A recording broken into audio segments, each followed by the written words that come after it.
اسی طرح ان کا فحاشی کو عام کرنا. اور آج بالخصوص یہود و نصارہ نے جو ہتھیار مسلمانوں کے خلاف اور ساری دنیا کے خلاف اور ساری دنیا میں فساد مچانے کے لیے کیا ہے، پہلا قتل و غارت کری، جس کے لیے وہ جنگ کرواتے ہیں. پہلا کام. دوسرا کام سود خوری، سود کو عام کرتے تاکہ تم لڑو، پیسہ بھی ہم تم کو دیں گے. نبی اکرم صلی اللہ علیہ وسلم کے زمانے ہو بہو یہی گیم وہ کھیلتے تھے اور یہی چالیں چلتے تھے. مدینہ کی یہودی کیا کرتے تھے؟ سود پر پیسہ دیتے تھے اور سب سے اچھے ہتھیار بناتے تھے وہ لوگ، جس کے بنیاد پر وہ قوموں میں جنگیں بھی لڑاتے تھے اور ہتھیار بھی دونوں فریق کو خود ہی سپلائی کرتے تھے. آپ سیرت کا مطالعہ کیجئے، اس دور کی یہود و نصارہ آج میں کوئی زیادہ فرق نظر نہیں آئے گا. جو اصلاح کرنے کا دعویٰ کرتا ہے، جنگ بھی تو اس نے کھڑے کی، وہ بھی تو دیکھیے آپ. ہم نے آ کر زمین میں امن و امان قائم کر دیا، 30 سال ہم اس زمین پر رہ کے دیکھو آپ کو ہم امن و امان دیا. سوال یہ 30 سال پہلے جنگ شروع کس نے کروائی تھی؟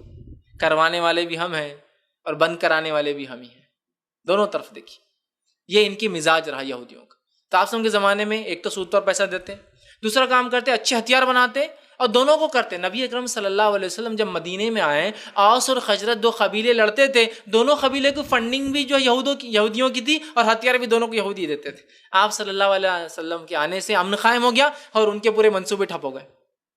اور یہی آج یہود و نصارہ کو اسلام سے سب سے بڑا پرابلم ہے کہ اسلام آ جائیں گا تو امن آ جائیں گا دنیا میں، اور ہم چاہتے ہیں لوگوں کو فتنے اور فساد میں اور ہمیشہ پریشانی میں رکھیں تاکہ وہ ہمیشہ ہمارے محتاج رہیں. تو آج انہوں نے قتل و غارت گری جنگ کے ذریعے. دوسرا کام سود کو عام کیا اس فساد کو مچانے کے لیے، اس لیے کہ وہ جانتے سود عام ہونے سے اللہ کی رحمتیں اور برکتیں دنیا سے اٹھا لی جاتی ہیں. سود کو عام کر دیا. اور کتنا عام کر دیا کہ آج مسلمان خود بولتا ہے کہ سود کے بغیر بھی کیا زندگی جی سکتا ہے کوئی. ہم سوچنے پر مجبور ہیں، مسلمان کہہ رہا ہے.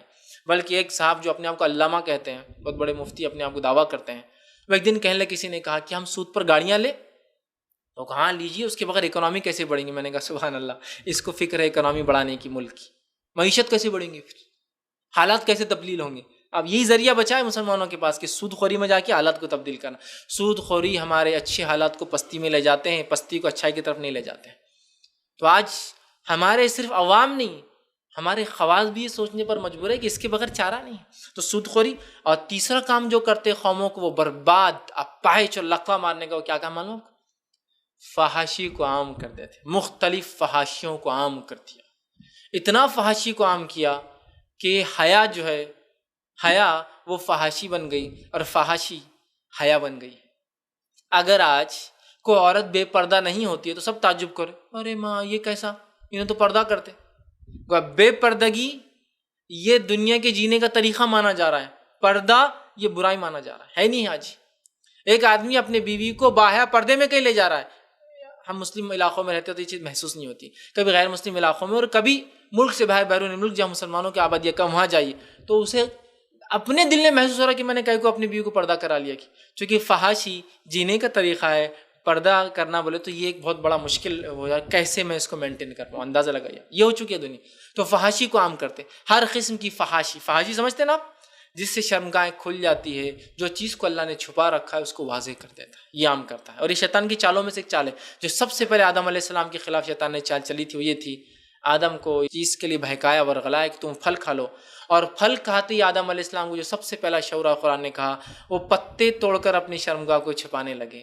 کہ تو اب تک ان کی شرمگاہوں کے بارے میں ان کو عقلیں نہیں تھی، پھل کھانے کے بعد وہ شعور آیا، حوا اور آدم ایک دوسرے شرمگاہ چھپانے لگے.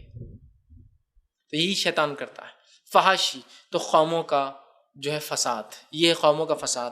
اسی طرح السلام علیکم ورحمۃ اللہ وبرکاتہ. ناظرین، اگر آپ کو اس ویڈیو سے کچھ فائدہ ہوا ہے اور آپ سمجھتے ہیں دوسرے بھی اس سے فائدہ اٹھائیں گے تو آپ ضرور ہمارا تعاون کریں اپنی زکوٰۃ و صدقات کے ذریعے. آپ اپنا تعاون ہمارے بینک اکاؤنٹ یا ویسٹرن یونین کے ذریعے ہم تک بھیج سکتے ہیں. اور ایک بات، ہاں، کوئی رقم چھوٹی نہیں ہوتی، تو آپ ضرور اس میں اسلامک ریسرچ سینٹر کا خیال رکھیں اور بالخصوص آنے والے رمضان میں آپ اپنا تعاون ہم تک بھیجیں.